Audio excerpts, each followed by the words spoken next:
देखते देखते पूरा क्लास 11th ख़त्म हो गया।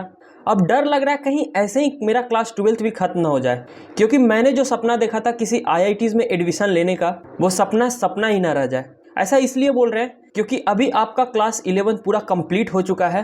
अब आप क्लास 12th के फेज़ में जाने वाले हैं, बट डर आपके अंदर है कि जिस तरह से आपका तैयारी होना चाहिए जेई के लिए क्लास 11th में, वो पूरी कंप्लीट नहीं हुई है और आपका क्लास 12th आ गया है। आने वाले टाइम में आपके पास बोर्ड्स का एग्ज़ाम भी होंगे और जेई का भी पेपर होगा, बट वो सारी चीज़ को आप कैसे टैकल कर सकते हैं जिसमें आपका क्लास 11th का भी सिलेबस कंप्लीट हो जाए, क्लास 12th का भी आपका पूरा सिलेबस कंप्लीट हो जाए। आज इसी मुद्दे पे हम आपके लिए बात करने वाले हैं कि आखिर आपका क्लास 11th ख़राब भी हो चुका है, तो आप आने वाले जो आपका 1 साल का टाइम है इसमें कैसे आप यूटिलाइज़ करें, आपका क्लास 12th भी कंप्लीट हो जाए और साथ में आपका पैरेलल में क्लास 11th भी आपका चलते रहे।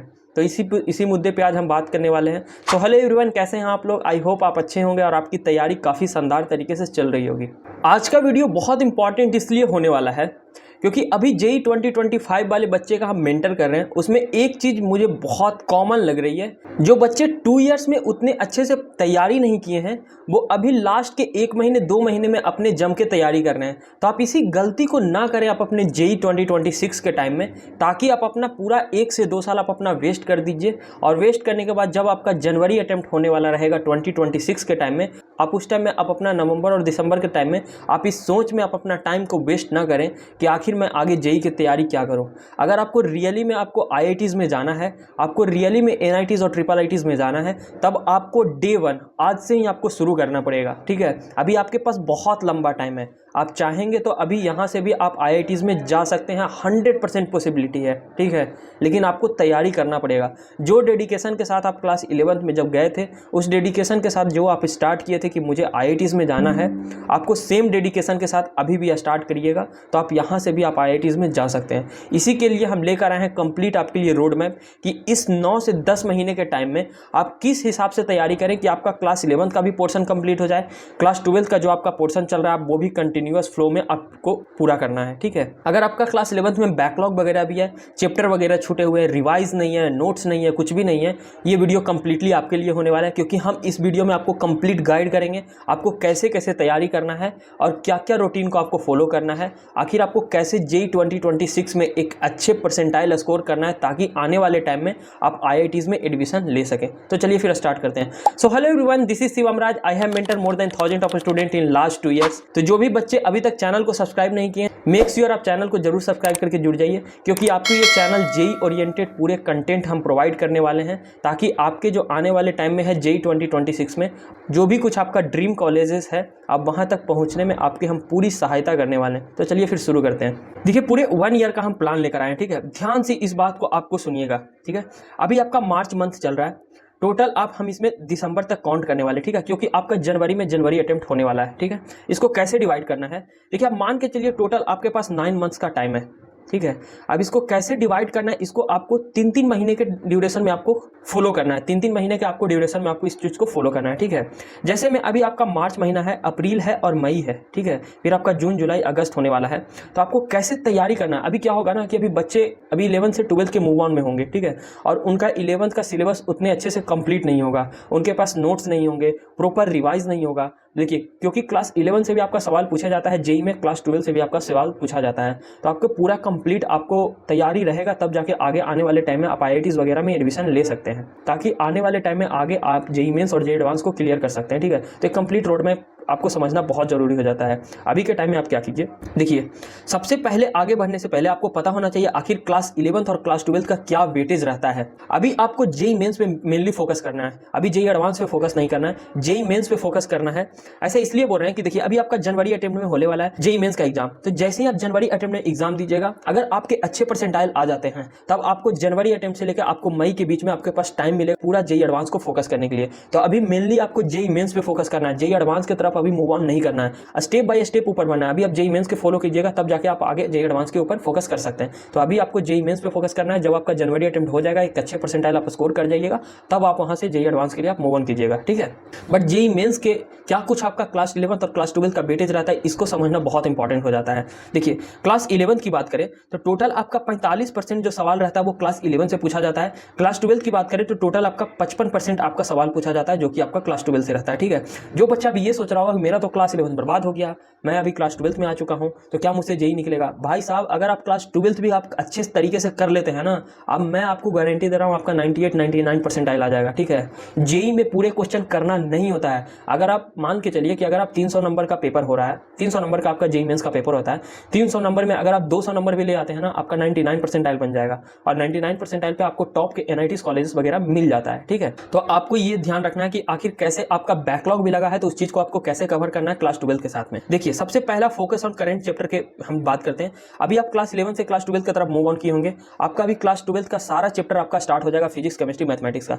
अभी आपको क्या करना है, जितने भी चैप्टर आपका स्टार्ट हुए क्लास 12 के, आपको करंट उसी चैप्टर पे अभी ध्यान देना है। ठीक है, जो आपका बैकलॉग लगा हुआ है क्लास 11 का, अभी उसको वहीं पे अभी आप छोड़िए, मैं उसको बताने वाला हूँ आखिर उसको कैसे आपको आगे कवर करना है। जो आपका अभी क्लास 11 क्लास 12 का जो अभी आपका चैप्टर स्टार्ट होगा क्लास 12 में, फिजिक्स, केमिस्ट्री, मैथमेटिक्स में, कंप्लीट आपको उसको आगे लेकर जाना है। ठीक है, या तो फिर आप ऑनलाइन लेक्चर देख रहे हो या फिर आपका ऑफलाइन इंस्टीट्यूट हो। ठीक है, कंप्लीट आपको क्लास 12 का जो भी कुछ है आपको उस पर फोकस करना है, इसमें आपको बैकलॉग नहीं लगाना है। अगर आप गलती से भी आप इसको बैकलॉग लगाइएगा, फिर आप भूल जाइए कि आप आईआईटीज वगैरह में जाने का भी सपना देख सकते हैं। ठीक है, मैं रूडली इस बात को बोल रहा हूँ, क्योंकि आपको कंप्लीट क्लास 12 में जो भी कुछ आपके फैकल्टी पढ़ा रहे हैं, आपको उसको प्रॉपर नोट्स बनाना है। जो भी कुछ आपका मॉड्यूल है, मॉड्यूल से आपको क्वेश्चन सोल्व करना है। साथ में अगर आप किसी बुक को फॉलो करने हैं, आपको उस बुक से भी आपको क्वेश्चन लगाना है। साथ में कंप्लीटली आपके पास लास्ट का 5 से 10 साल का आपके पास पीवाईक्यू क्वेश्चन होना चाहिए। जो चैप्टर आप कर रहे हैं उस चैप्टर से आपको एटलीस्ट 5 ईयर का आपको पीवाईक्यू क्वेश्चन लगाना ही पड़ेगा। ठीक है, अब आगे बात करते हैं कि भैया तो फिर मेरा क्लास 11 का जो चैप्टर है वो कैसे मैं कंप्लीट करूँ, उसमें मेरा बैकलॉग लगा हुआ। देखो भाई, ऐसा तो नहीं होगा पूरा तुम्हारा क्लास 11 बचा हुआ होगा, कुछ ही चैप्टर ऐसे होंगे जो कि तुम्हारे क्लास 11 के छूटे हुए होंगे। इसको तुमको कैसे टैकल करना है वो मैं बताता हूँ। देखो, तुम्हारा जो भी क्लास होता है ना, वो मंडे से तुम्हारा सैटरडे तक क्लास चलेगा। ठीक है, एक दिन तुम्हारा संडे का गैप बनता है। तो अब बैकलॉग लगाए होते, इस बैकलॉग को कवर करने का जिम्मेदारी भी तुम्हारी है। तो अब तुमको क्या करना है, जो भी कुछ संडे तुम्हारा टाइम बचेगा ना, उस संडे के टाइम में तुमको वन शॉट वीडियो को तुमको देखो। ठीक है, बहुत लोग तो बोलेंगे वन शॉट वीडियो मत फॉलो अप करो, अभी तुम्हारे पास टाइम है तो उस टाइम के ड्यूरेशन बोल नहीं, मैं तो बोलूंगा वन शॉट वीडियो को फॉलो करो। तुम्हारा मंजिल सीरीज पे पड़ा हुआ है उस चीज को। ठीक है, जैसे मान लीजिए क्लास 11 का तुम्हारा फिजिक्स में थर्मोडायनेमिक्स का चैप्टर छूटा हुआ है, तुमको क्या करना है, उस थर्मोडायनेमिक्स के तुम्हारा आने वाले जितने भी संडे पढ़ रहे हैं वो तुम्हें रूटीन को फॉलो करना पड़ेगा। तुम्हारा खुद का रूटीन एक होना चाहिए। जो आने वाले जो संडे पढ़ रहे हैं उस संडे में तुमको थर्मोडायनेमिक्स को क्लियर करना है वन शॉट देख के। इसको कैसे देखना, मंजिल सीरीज आपका है जेई वाला चैनल पे, वहाँ पे जाना है। आपको 10 से 12 घंटे का आपको थर्मोडायनेमिक्स का लेक्चर मिल जाएगा, एग्जांपल के रूप में मैं बता रहा हूँ। वहाँ से आपको जाकर वन शॉट देखना, प्रॉपर आपको नोट्स बनाना है, उस पर आपको पीवाईक्यू क्वेश्चन लगाना है। साथ में आप किसी बुक को फॉलो कर रहे हैं, आपको वो बुक को फॉलो करना है। फिर आपका जो कंटिन्यूअस आपका क्लास है मंडे से लेकर आपको सैटरडे के बीच में, आपको वो कंटिन्यूअस आपको क्लास 12 के लिए क्लास को फॉलो करना है। ठीक है, अगर आपका एक चैप्टर खत्म हो जाता है, ठीक है, जैसे मान लिया जाए आप फिजिक्स की बात करें, तो फिजिक्स में अगर आपका इलेक्ट्रोस्टैटिक्स आपका चल रहा है, ठीक है, तो जो भी कुछ आपका लेक्चर चल रहा है, लेक्चर के दौरान में आपके प्रॉपर नोट्स होने चाहिए। नोट्स के साथ साथ आपको उसको रिवाइज भी करना है, सिर्फ नोट्स नहीं बनाना है, आपको उसको रिवाइज करना है। और चैप्टर कंप्लीट होने तक आपके पास एटलीस्ट आप 100 क्वेश्चन, ठीक है, एटलीस्ट आप 100 क्वेश्चन जरूर कर लीजिए। ठीक है, या तो आप मॉड्यूल से कीजिए या आप पीवाईक्यू क्वेश्चन लगाइए, कैसे भी करके आपको इलेक्ट्रोस्टैट कंप्लीट होने तक, जब तक कि आपका अगला चैप्टर करंट इलेक्ट्रिसिटी या फिर आपका कैपेसिटर वगैरह स्टार्ट हो जाता है, उससे पहले आपका इलेक्ट्रोस्टैट खत्म हो जाता है, आपके पास 100 सवाल हो जाने चाहिए। ठीक है, और जो आपका 100 सवाल क्वेश्चन होगा उसमें आपको पता चल जाएगा आखिर इंपॉर्टेंट सवाल कौन सा लग रहा है। ठीक है, आप जब सवाल को कीजिएगा ना तो आपको एक रफली आइडिया हो जाएगा कि नहीं, मुझे ये सवाल को ना रिपीट करना पड़ेगा, इस सवाल में मुझे ज़्यादा टाइम लग रहा है, उस सवाल में आपको स्टार मार्किंग कर देना है। ठीक है, ताकि जब आपका आने वाले टाइम में जब आप मॉक टेस्ट लगाइएगा, टेस्ट लगाइएगा ना, उस टाइम में ये सब सवाल को जरूर करके जाना है। ठीक है, पता चल गया होगा आखिर आपको कैसे बैकलॉग कवर करना है और कैसे आपको क्लास 12 का चैप्टर आगे कंटिन्यू करना है। अब आगे बात करते हैं सिलेबस को ब्रेक डाउन करना। ठीक है, फिजिक्स, केमिस्ट्री और मैथमेटिक्स का। देखो, अगर तुम्हारे पास बैकलॉग है क्लास 11 का, तो सबसे पहले तुम अपना सब्जेक्ट वाइज ना चैप्टर को ब्रेक डाउन करो। कहने का मतलब फिजिक्स, केमिस्ट्री, मैथमेटिक्स में तुम्हारा बैकलॉग होगा क्लास 11 का, इसमें तुम निकालो कि तुम्हारा फिजिक्स में कितने चैप्टर का बैकलॉग लगा हुआ है, केमिस्ट्री में कितने चैप्टर का बैकलॉग लगा हुआ है और मैथमेटिक्स में कितने चैप्टर का बैकलॉग लगा हुआ है। अब इसे तुम्हें कैसे फॉलो करना है वो समझो। अभी तुम्हारा आगे आने वाले टाइम में तुम्हारा संडे पड़ेगा, ठीक है, मंडे से तुम्हारा सैटरडे तो तुम्हारा क्लास रहेगा, आने वाले टाइम में तुम्हारा संडे पड़ेगा। उस संडे के टाइम में तुम्हारे पास पहले टाइम टेबल होना चाहिए एक वीक का, कि हाँ मुझे इस संडे में फिजिक्स का थर्मोडायनेमिक्स का चैप्टर कवर करना है, वन शॉट वीडियो देख के क्लास 11 का। वहीं अगले जो संडे आने वाला रहेगा उस संडे के बीच में मुझे मैथमेटिक्स का अगर कोई चैप्टर मुझे छूट गया क्लास 11 का, उसे मुझे कवर करना पड़ेगा, ठीक है। तो ऐसे करके आपको एक रोड मैप बनाना है। देखो मैं तुम्हारे लिए रूटीन लेकर आ सकता हूँ, बट मुझे पता नहीं ना तुम्हारा क्लास कितना बजे से होता है, क्या तुम ऑनलाइन वाले बच्चे हो, क्या तुम ऑफलाइन वाले बच्चे हो। तो इससे बेस्ट तरीका होगा कि आप अपना जो भी कुछ रूटीन है, टाइम टेबल है, वो अपना खुद का खुद बनाओ, ठीक है। और एटलीस्ट मैं बोल रहा हूँ 10 to 12 आवर्स जरूर निकालो अपना पढ़ाई करने पे, ठीक है। अगर तुम्हारा इंस्टीट्यूट है, कोचिंग वगैरह है, तो वो सब करने के बाद में तुम अपना 3 से 4 घंटा 5 घंटा अगर तुम कंटिन्यूअस अभी से निकालते हो दिसंबर तक, मेरी गारंटी है तुम्हारी 98-99% 100% आ जाएगा, ठीक है। लास्ट टाइम में मत लेकर जाओ, क्योंकि लास्ट टाइम में ले जाओगे अपना बोर्ड का प्रेशर रहेगा, जेई का प्रेशर रहेगा, ठीक है। इससे बेस्ट है कि अगर तुम्हें आईआईटी में जाना है, देखो मैं रफली बोल रहा हूँ इस चीज़ को, अगर तुम्हें आईआईटीज़ में जाना है तुम्हें अभी से लगना पड़ेगा। अगर तुम्हें नहीं जाना है फिर तुम छोड़ दो और तुम अपना बोर्ड की तैयारी में लग जाओ, तो तुम अपना माइंडसेट देखोगे। अगर तुम्हें आईआईटीज़ में एडमिशन लेना है अभी से तैयारी करना पड़ेगा, ठीक है। सबसे पहले हाउ टू कवर बैकलॉग, इसके बारे में हम तुम्हें बता दिए। तो अपना संडे का फिक्स करोगे कि संडे में तुम्हारा वन शॉट वीडियो को देखना है और उस चीज़ को कवर अप करना है जो भी तुम्हारा बैकलॉग लगा हुआ है। क्लास 12th में तुम्हें कोई भी बैकलॉग नहीं लगाना है, नहीं लगाना मतलब नहीं लगाना है, ठीक है। जो भी कुछ चैप्टर है उस चैप्टर का नोट्स बनाना है। नोट्स कंप्लीट होने के बाद तुम्हें कम से कम 100 to 150 को सवाल, 100 से 150 सवाल तुम्हें लगाना ही पड़ेगा उस चैप्टर से। उसके बाद फिर लास्ट 5 ईयर का PYQ क्वेश्चन सोल्व करो, ठीक है। उसके बाद तुम्हारा वो चैप्टर पे आराम से पकड़ हो जाएगा। फिर उसमें तुम जेईई मेंस, जेईई एडवांस का भी तुम सवाल आराम से तुम लगा सकते हो, ये मेरी गारंटी है। अब आगे करते हैं बेस्ट बुक सजेस्ट करने के लिए, ठीक है। बहुत सारे बच्चे का भी क्लास 11 का खत्म हो गया होगा, क्लास 12 में आ गए होंगे, बट उन्हें पता नहीं होगा आखिर मैं फिजिक्स, केमिस्ट्री, मैथमेटिक्स में कौन सा बुक को मैं प्रेफर करूँ, ठीक है। PYQ क्वेश्चन सोल्व करना जरूरी है, बट आपको बुक्स इसलिए सजेस्ट करना पड़ता है ताकि आपका कंसेप्ट क्लियर हो और जो भी कुछ क्वेश्चन है उस क्वेश्चन पे थिंकिंग एबिलिटी आपका स्ट्रांग हो, ठीक है। इसलिए मैं बुक्स को बोलूंगा कि अगर आप किसी भी चैप्टर को आप कर रहे हैं तो एटलीस्ट आप कम से कम 20 से 25 सवाल आप जरूर बुक से लगाइए, ठीक है। बाकी का सवाल आप लास्ट 5 ईयर का PYQ क्वेश्चन भी लगाइएगा चलेगा, लेकिन बुक से सवाल क्वेश्चन करने का मतलब ये होता है कि आपका कंसेप्ट क्लियर हो रहा है, आपका थिंकिंग एबिलिटी बहुत ज्यादा बढ़ रहा है, क्योंकि जेईई के टाइम में आपका थिंकिंग एबिलिटी के वेस्ट पे ही आपका सवाल वगैरह पूछे जाते हैं। फिजिक्स की बात करें तो HC वर्मा सर का बहुत अच्छा बुक है। DC पांडे को भी आप फॉलो कर सकते हैं, इरिडोव को भी फॉलो कर सकते हैं, ठीक है। लेकिन अगर आपका अभी स्टार्टिंग फेज है तो मैं तो बोलूंगा HC वर्मा सर का आप बुक को फॉलो कीजिए, काफी अच्छा कंसेप्ट इसमें दिया हुआ है। केमिस्ट्री की बात करें तो आपको NCERT पे पकड़ बनानी है, ठीक है। देखिए अभी जेईई मेंस का जो जनवरी अटेम्प्ट हुआ था 2025 वाले में, इसमें जो मोस्टली इनऑर्गेनिक केमिस्ट्री से जो आपका सवाल पूछे हुए थे वो मोस्टली आपका NCERT बेस्ड ही था, ठीक है। तो आपको केमिस्ट्री के लिए NCERT जरूर पढ़ना है, जरूर मतलब जरूर पढ़ना है इस चीज को, ठीक है। जो भी कुछ आपका मटेरियल और मॉड्यूल है उसको तो कंप्लीट करना है, लेकिन साथ में आपको NCERT को भी रीड करना है। वहीं OP टंडन के लिए भी आप फॉलो कर सकते हैं फिजिकल केमिस्ट्री के लिए, JD लिखा आपको इनऑर्गेनिक केमिस्ट्री के लिए, MS चौना ऑर्गेनिक केमिस्ट्री के लिए आप इसको फॉलो कर सकते हैं, ठीक है। वहीं मैथमेटिक्स की बात करें तो आपको NCERT तो लगाना ही है, NCERT तो आपको लगाना ही है बेसिक के लिए, ताकि आपका बोर्ड वगैरह एग्जाम रहेगा उसमें आपको ये हेल्प मिल जाएगा अभी से, ठीक है। वहीं सिंगेज का भी आप लगा सकते हैं, अरिहंत का भी लगा सकते हैं, TMH का भी आप लगा सकते हैं मैथमेटिक्स के लिए, ठीक है।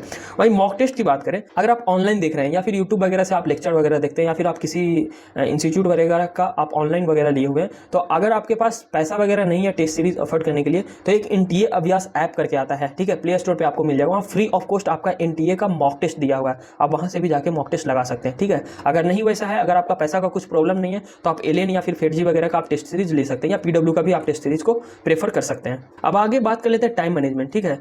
टाइम मैनेजमेंट बहुत इंपॉर्टेंट है, क्योंकि भाई देखो टोटल 24 घंटा का टाइम है, आने वाले टाइम में आपको 1 साल का पूरा टाइम मिलने वाला है, तो आपके पास टाइम मैनेजमेंट बहुत जरूरी हो जाता है कि आप किस टाइम में, कितने दिन में आप कौन से चैप्टर को कंप्लीट कर रहे हैं, किस क्या क्या चैप्टर पे आपको ज़्यादा पकड़ बनाना है, कितने सवाल करना है, तो ये सब कुछ आपके टाइम मैनेजमेंट के बेस्ड पे ही रहता है, ठीक है। तो देखिए सबसे पहले नंबर पॉइंट की बात करें तो फोकस ऑन कंसेप्ट बिल्डिंग, ठीक है।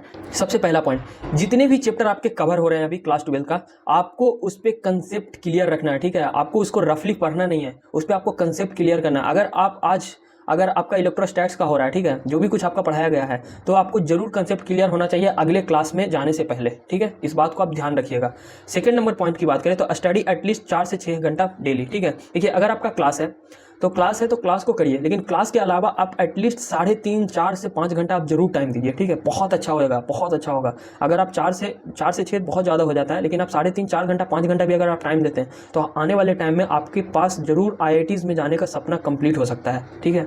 वहीं तीसरे नंबर पॉइंट की बात करें तो finish class 11 syllabus by the September 2025। आपके पास टारगेट होना चाहिए, अगर आपके पास ज़्यादा बैकलॉग है क्लास 11 का तो सितंबर से पहले आपको एनी हाउ एंड करना है, ठीक है। इसलिए बोल रहे हैं क्योंकि आने वाले टाइम में आपका नवंबर दिसंबर के टाइम में आपके पास बोर्ड का एग्जाम भी होगा, आपका जेई का भी एग्जाम होगा, मॉक टेस्ट वगैरह होगा, टेस्ट सीरीज होगा, ये वो सब कुछ आ जाएगा इस टाइम में। इसलिए सितंबर से पहले आपको निपटा देना है जितने भी बैकलॉग हैं, ठीक है।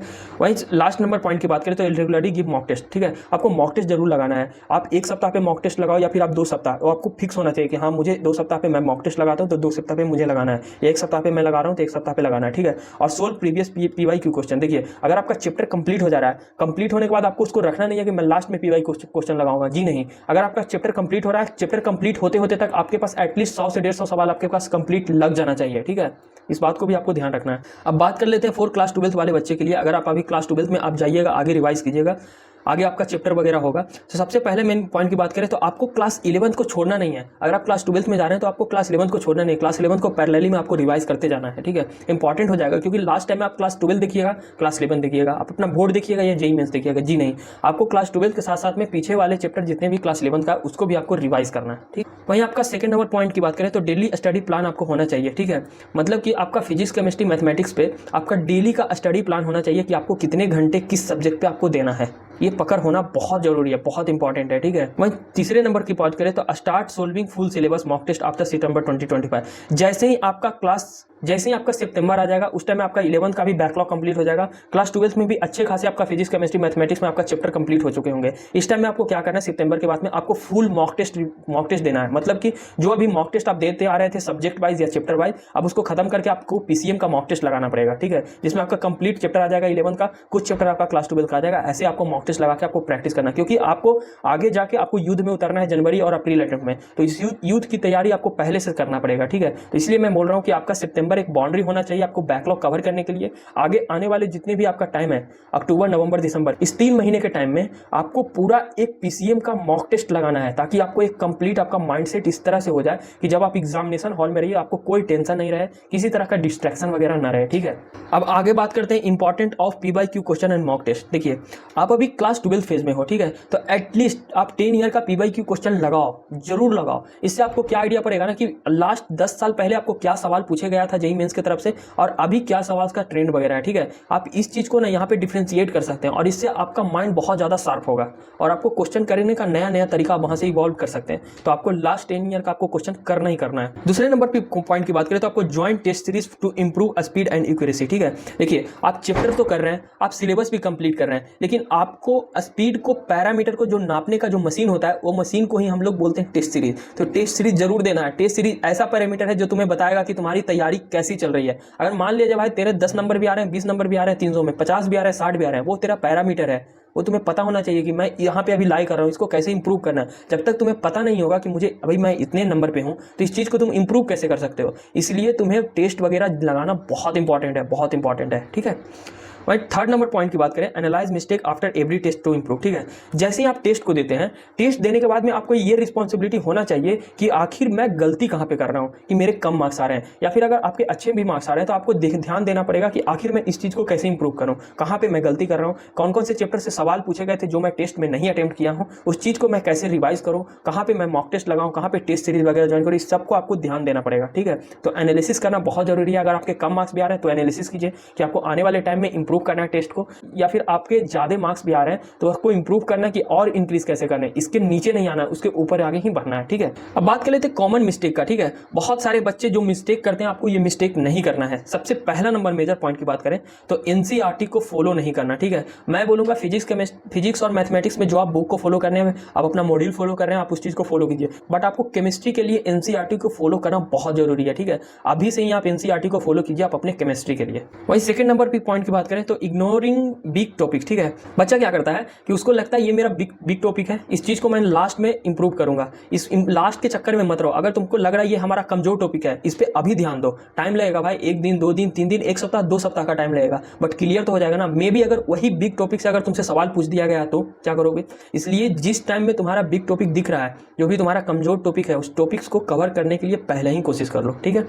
वहीं थर्ड नंबर पॉइंट की बात करें, नोट रिवाइजिंग रेगुलरली, ठीक है। अब तुम क्लास जा रहे हो, और तुम्हारे पास शॉर्ट नोट्स वगैरह भी है, तुम्हारे पास नोट्स भी हैं, बट तुम अगर रिवाइज नहीं कर रहे हो तो वो तुम्हारा बनाने का कोई फायदा नहीं रहेगा, ठीक है, क्योंकि तुम्हें उसको रिवाइज करना ही पड़ेगा। और रिवाइज करने के लिए तुम्हारे पास तरीका क्या होता है कि तुम टेस्ट सीरीज वगैरह ज्वाइन किए हुए रहोगे तो तुम्हें पता रहेगा कि भाई साहब टेस्ट देने के लिए तो पढ़ना तो पड़ेगा, पढ़ने के लिए रिवाइज तो करना पड़ेगा, रिवाइज करने के बाद क्वेश्चन तो लगाना पड़ेगा। इसलिए टेस्ट सीरीज को एक पकड़ बना के रखो, ठीक है, ये वो मुट्ठी है, इसके नीचे सारा ब्रांचेस वगैरह, ठीक है। टेस्ट सीरीज देने से पहले तुमको रिवाइज तो करना पड़ेगा, रिवाइज करने से पहले तुम्हें क्वेश्चन अटेम्प्ट करना पड़ेगा, क्वेश्चन अटेम्प्ट करने से पहले तुमको पूरा फॉर्मूला वगैरह तुम्हें रिवाइज करना पड़ेगा, ठीक है। तो इसलिए मैं बोल रहा हूँ टेस्ट सीरीज को जरूर दीजिए। टेस्ट सीरीज एक ऐसा पैरामीटर है ना जो हर चीज को आपको नाप सकता है, ठीक है। लास्ट पॉइंट की बात करें तो solving too many books without strong basics, ठीक है। बच्चा क्या होता है, जैसे ही चैप्टर कंप्लीट हो जाता है वो बुक्स वगैरह लगाने का कोशिश करता है। आपको उससे पहले आपको क्या करना है, आप अपने बेसिक कॉन्सेप्ट को क्लियर कीजिए, ठीक है, बेसिक्स फार्मूला को क्लियर कीजिए, बेसिक्स कॉन्सेप्ट वगैरह को क्लियर कीजिए। अगर आपका बेसिक्स स्ट्रॉन्ग रहेगा ना तो आप अपने जो भी कुछ हार्ड सवाल वगैरह भी रहेगा ना, आप अपने बेसिक्स उस चीज़ को क्लियर कर सकते हैं। तो अपने बेसिक्स कॉन्सेप्ट को हमेशा क्लियर कीजिए, रिवाइज कीजिए, रेगुलर प्रैक्टिस कीजिए उसके ऊपर। कुछ टिप्स वगैरह दे देते हैं लास्ट में जाते जाते। हमेशा अपने आप पे भरोसा रखो। जेई उतना टफ एग्जाम नहीं है, ठीक है, जितना तुम अपने माइंड में लेकर चल रहे हो, जी नहीं। अगर तुम रेगुलर प्रैक्टिस के साथ आगे बढ़ रहे हो ना तो जेई तुम्हारे लिए बहुत ईजी होने वाला है, बहुत ईजी होने वाला है। बर्डन उसके लिए होता है ना जो लास्ट टाइम में जाकर वो अपना तैयारी को इंक्रीज करने का कोशिश करता है, उस टाइम तो बर्डन होगा ही भाई। बट तुम अगर अभी से इस चीज़ को अगर कंटिन्यूअस फ्लो में लेकर जाते हो, ये बर्डन नहीं होने वाला है, तुम्हारे लिए बहुत ईजी होने वाला है जेई मेंस का। तो आप अपने दिमाग में लगाकर चलाओ, जेई मेंस बहुत ईजी है, तुम अच्छे से उस सवाल को कर सकते हो। बस तुम्हें करना क्या है, तुम्हें क्लास 11th और 12th पे काफ़ी स्ट्रॉन्ग तरीके से तुम्हें बेसिक कंसेप्ट वगैरह को क्लियर रखना है, ठीक है। वहीं सेकंड नंबर की पॉइंट की बात करें तो स्टे कंसिस्टेंसी। देखो बहुत मैटर करता है आपके साथ, कंसिस्टेंसी बहुत मैटर करता है, ठीक है। आप रेगुलर डे में आप सेम ही चीज़ को प्रैक्टिस करोगे ना, अब बहुत ज़्यादा आप स्ट्रांग हो जाएंगे उस फील्ड में। तो आपको कंटिन्यूअस फ्लो में आपको वर्क करना है, ठीक है। एक दो दिन ऊपर नीचे होता है चलेगा, लेकिन आपको कंटिन्यूअस आपको वही फ्लो में आपको आगे काम करना है। सबसे पहला टेक केयर ऑफ हेल्थ। देखो पढ़ाई के साथ साथ अपना हेल्थ पे भी ध्यान दो, ठीक है। पढ़ाई के साथ साथ थोड़ा बहुत खेलो कूदो, सब कुछ करो, एंजॉय वगैरह भी करो, क्योंकि बहुत जरूरी होता है माइंड को रिलैक्स करना। वहीं चौथे नंबर पॉइंट की बात करें, stay positive and keep learning, ठीक है। देखो जेई तुम्हारे लिए है, तुमको अगर जेई में जाना है हमेशा पॉजिटिविटी बना के रखो कि मुझे आगे आने वाले टाइम में जेई वगैरह जाना है, ठीक है। इसके लिए तुम्हें अभी से तैयारी करना पड़ेगा, जम के तैयारी करो, क्योंकि आपको अभी 1 साल का टाइम है। 1 साल अगर अच्छे से मेहनत कर लिया ना, 4 साल तुम्हारा बहुत अच्छे से कटने वाला है, ठीक है। तो हमेशा पॉजिटिविटी माइंड में बनाकर चलो कि हाँ मुझे आगे जेई जाना है, काफ़ी अच्छे तरीके से पॉजिटिव वे में आप उस चीज़ को कवर करने का कोशिश करो। अगर आप अभी तक चैनल को सब्सक्राइब नहीं किए हैं, मेक श्योर आप चैनल को जरूर सब्सक्राइब करके जुड़ जाइए, क्योंकि इसमें बहुत इन्फॉर्मेटिव वीडियो आपको आता है जेई से रिलेटेड। आपको हर वो इन्फॉर्मेशन मिल जाएगा, जेई, NIT, IIIT, IIT से रिलेटेड हर वो इन्फॉर्मेशन मिल जाएगा जो कि आपके एक जेई के टाइम में बहुत यूजफुल होता है, ठीक है। अगर आपको चाहिए कि हाँ क्या ट्रेंड्स वगैरह रहा कट ऑफ का जेई 2025 से रिलेटेड या जेई 2024 से रिलेटेड, सब कुछ आपको यही इसी पे वीडियो मिल जाएगा। लास्ट में मैं इस वीडियो को लगा दूंगा, आप वहाँ से जाके चेकआउट कर सकते हैं, ठीक है। अगर आपको कुछ और भी रिलेटेड टॉपिक्स वगैरह चाहिए, नीचे कमेंट सेक्शन में आप जाके बता सकते हैं, मैं वहाँ से कोशिश करूँगा आने वाले टाइम में वीडियो लाने का। चैनल को जरूर सब्सक्राइब करके जुड़ जाइए। मिलते हैं फिर नेक्स्ट वीडियो में, तब तक के लिए थैंक यू।